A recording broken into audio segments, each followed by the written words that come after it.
జై శ్రీరామ్. శ్రీమాత్రే నమః. శ్రీ గురుభ్యో నమః. 2026 సంవత్సరం జూలై నెల యొక్క మాస ఫలితాలు.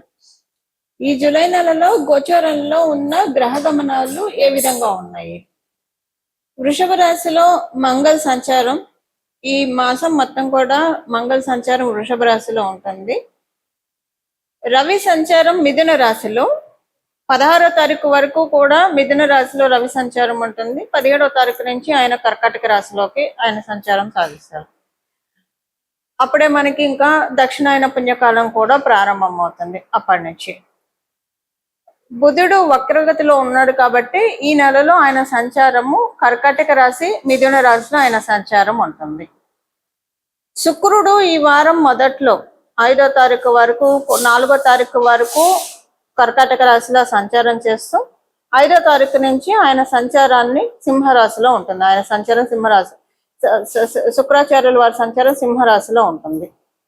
గురు భగవానుడు సంచారము కర్కాటక రాశిలో ఉంది. సింహరాశిలో కేతుదేవుని సంచారము, కుంభరాశిలో రాహుదేవుని సంచారము, ఆఖరిదైన మీనరాశిలో శనేశ్వరుని సంచారము. శనేశ్వరుడి సంచారము ఈ మాసం చివర్లో ఆయన వక్రగతిలోకి వెళ్తున్నారు. ఇదే ఈ వారం యొక్క గోచారంలో ఉన్న గ్రహస్థితులు. ఇది ఈ మాసము గోచారంలో ఉన్న గ్రహస్థితులు. ఈ మాసంలో ఉన్న ఈ గోచార గ్రహస్థితుల్ని అనుసరించి ఎలాంటి ఫలితాలు ద్వాదశ రాశుల వాళ్ళకి, ద్వాదశ లగ్నాల వాళ్ళకి ఉండబోతున్నాయి. అలాగే ఈ మాసము గోచారంలో గ్రహ గమనాలు ఎలాగున్నాయి అంటే మంచి స్థానాల్లో ఉన్నాయా, ఏదైనా జాగ్రత్తలను సూచిస్తున్నాయా, ఏదైనా శుభత్వాన్ని సూచిస్తున్నాయా?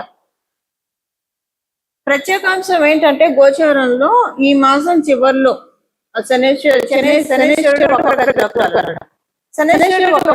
వెళ్ళడం దీని మీద మళ్ళీ మనం సపరేట్ గా ఒక వీడియోలో నేను చెప్తాను ఎలా ఉంటుంది అనేది. ఇది కొంతమందికి చాలా బాగా ఉంటుంది. ఏళ్ళలో ఉన్న వాళ్ళకి బాగా ఉంటుంది ఇప్పుడు వక్రగతి. అష్టమ శ్రేణిలో ఉన్న వాళ్ళకి బాగా ఉంటుంది, అర్ధాష్టమ శ్రేణిలో ఉన్న వాళ్ళకి బాగా ఉంటుంది. ఒక రిలీవింగ్ ఫ్యాక్టర్ అనుకోండి ఈ ఏలినాటి శని, అష్టమ శని, అర్ధాష్టమ శనిలో ఉన్న వాళ్ళకి అది ఈ మాసం చివరి నుంచి స్టార్ట్ అవుతుంది. అలాగే కంటక శనిలో ఉన్న వాళ్ళకి కూడా ఈ పాయింట్ వర్తిస్తుంది. ఇది మోస్ట్ స్పెషల్ అంశము గోచారంలో. ఇంకొకటి ఏంటంటే మనందరికీ తెలిసిన దేవగురువైన బృహస్పతి కర్కాటక రాశిలో ఆయన సంచారము, రవి కూడా ఈ మాసం మధ్యలో కర్కాటక రాశిలోకి రావడం అన్ని మాసాల్లోకెల్లా అన్ని రాశుల్లో ఆయన సంచారం కంటే కూడా దేవగురువైన బృహస్పతి సంచారము కర్కాటక రాశిలో, ధనుసు రాశిలో మీన రాశిలో ఈయన సంచారం చాలా స్పెషల్ గా ఉంటుంది. ఇప్పుడు ఇది ఈయన సమక్షంలో సూర్యనారాయణ మూర్తి కర్కాటక రాశిలో ప్రవేశం అంటే దక్షిణాయన పుణ్యకాలం ప్రారంభం అవుతుంది. ఇది చాలా మంచిది. దీని గురించి కూడా మనం ఒక వీడియోలో నేను చెప్తాను. దక్షిణాయన పుణ్యకాలం ఈ సంవత్సరం ఎంత సిగ్నిఫికెంట్ గా ఉంది, దీన్ని మనందరం ఎలా చేసుకోవాలి, ఇవన్నీ కూడా మనం ఒక వీడియోలో మాట్లాడుతున్నాం. మొత్తానికి అయితే ఇవి ఈ మాసంలో ఉన్న గోచారంలో ఉన్న ప్రత్యేక అంశాలు. ఇప్పుడు నేను చెప్పినట్టు శుభత్వాన్ని సూచిస్తుంది కదా. శనేశ్వరుడు వక్రగతిలోకి వెళ్ళడం కొన్ని రాశుల వాళ్ళకి నేను చెప్పాను కదా. ఏలినాటి శనిలో ఉన్న వాళ్ళకి, అష్టమ శనిలో ఉన్న వాళ్ళకి, అర్ధాష్టమ శనిలో ఉన్న వాళ్ళకి, కంటక శనిలో ఉన్న వాళ్ళకి వీళ్ళందరికీ ఊరట ఇస్తుంది. అట్ ద సేమ్ టైం వృషభ తులా రాశుల వాళ్ళకి కొంత ప్రతికూలం పూర్తిగా అని చెప్పను, అలాగని అనుకూలంగా కూడా ఉండదు, అలా ఉంటుంది. ఇవి ఈ మాసంలో ఉన్న గోచర గ్రహస్థితులు. అలాగే ఇప్పుడు గోచర గ్రహస్థితులను అనుసరించి ద్వాదశ రాశుల వాళ్ళకి, ద్వాదశ లగ్నాల వాళ్ళకి ఎలాంటి ఫలితాలు ఉంటాయో మనం పరిశీలిద్దాం. కర్కాటక రాశి కర్కాటక లగ్నంలో పుట్టిన వాళ్ళకి ఈ మాసము మీకు అనుకూలతలు చక్కగా ఉన్నాయి. బుధుడు వక్రగమనంలోకి వెళ్ళడం మీకు ఒక ప్రత్యేకమైన అంశము ఈ మాసంలో. కర్కాటక రాశి కర్కాటక లగ్నంలో పుట్టిన వాళ్ళకి అన్నిటికంటే మోస్ట్ బెనిఫిషియల్ థింగ్ ఏంటంటే మీ రాశిలో గురు భగవానుడు సంచారము, అలాగే మీకు ద్వితీయ రాశి అయిన సింహరాశిలో ఈ మాసం మొదటి వారంలో శుక్రాచార్యుల వారు వెళ్ళడం. మీ రాశి మీ లగ్నము శుభకర్తరిలో ఉంది.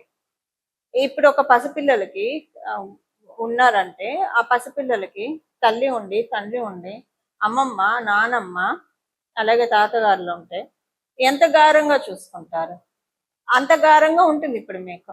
అంటే పరిస్థితులు, డెస్టినీ కూడా ఒక్కొక్కసారి ప్యాంపర్ చేస్తూ ఉంటుంది.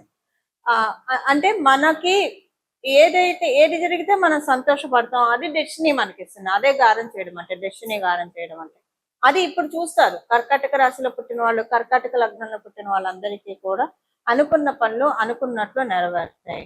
సహజ కాలపురుషుడి కుండలిలో పంచమ రాశి అయిన సింహ రాశిలో శుక్రాచార్యుల వారి స్థితి, అది మీకు ద్వితీయ రాశి అవ్వడం వల్ల వాక్కుకి బాగా బలం పెరుగుతుంది. మీరు ఉపాసనా పరులు అయితే కనుక మీ వాక్ బలాన్ని పెంపొందించుకోవడానికి ఇది చాలా బెస్ట్ పీరియడ్. అలాగే ఏదైనా మంత్ర దీక్ష తీసుకోవడానికి, మీరు ఆల్రెడీ మంత్ర దీక్ష తీసుకొని ఉంటే దాన్ని ఎక్కువగా అనుష్ఠానం చేయండి, చాలా మంచి ఫలితాన్ని చూస్తారు.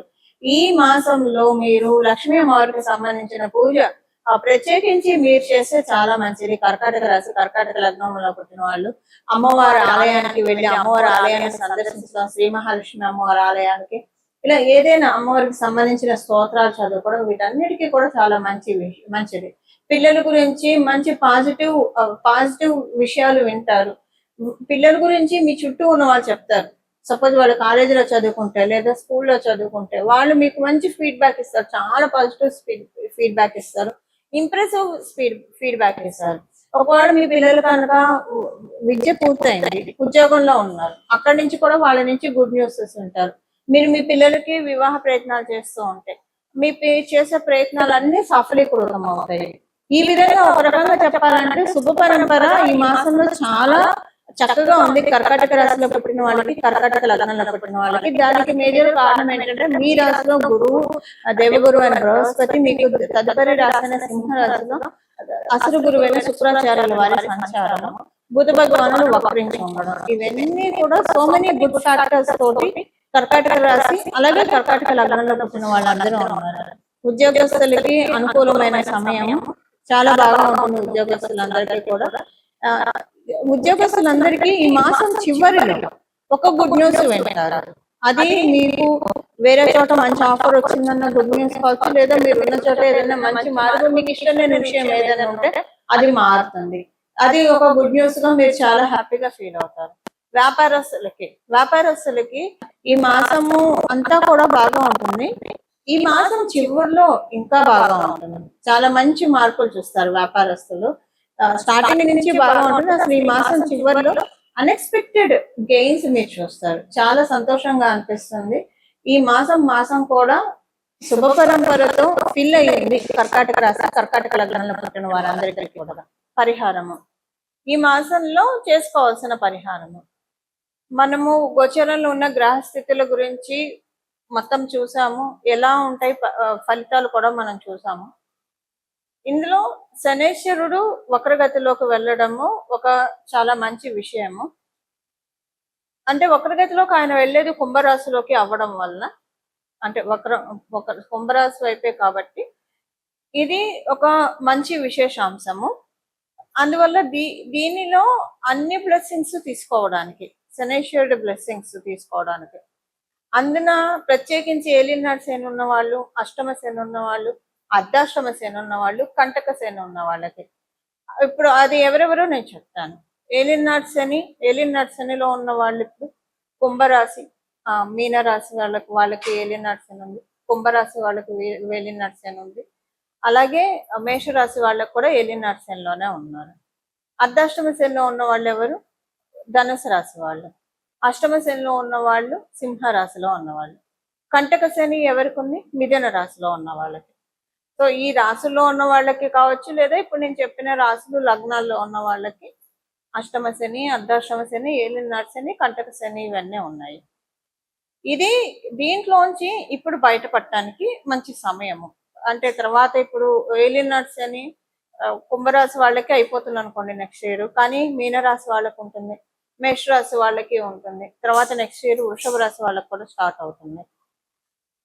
ఇది ఏంటంటే దీంట్లోంచి ఇంకా మీనరాశి వాళ్ళు, అంటే అర్ధాష్టమ శని, అష్టమ శని ధనుసు రాశి వాళ్ళకి, సింహరాశి వాళ్ళకి కూడా అయిపోతుంది, కంటక శని మిథున రాశి వాళ్ళకి అయిపోతుంది.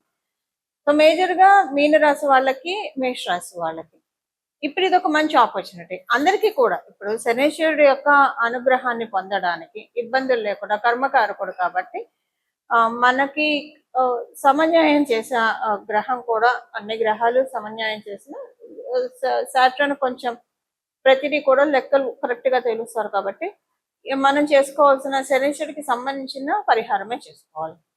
దీనికి బెస్ట్ థింగ్ ఏంటంటే, మీకు మీ ఇంటి దగ్గర ఏదన్నా భద్రకాళి అమ్మవారి ఆలయం ఉంటే ఆలయాన్ని దర్శించి రావడము, అలాగే విష్ణుమూర్తి ఆరాధన లేదా పరమశివుడికి ప్రతిరోజు సాయంత్రం పూట ఈ మాసం మొత్తం కూడా చేసుకోవడము, లేదా మీరైనా సరే అభిషేకం చేసి రావడము, ఈ మూడిట్లో ఏదైనా చేయవచ్చు.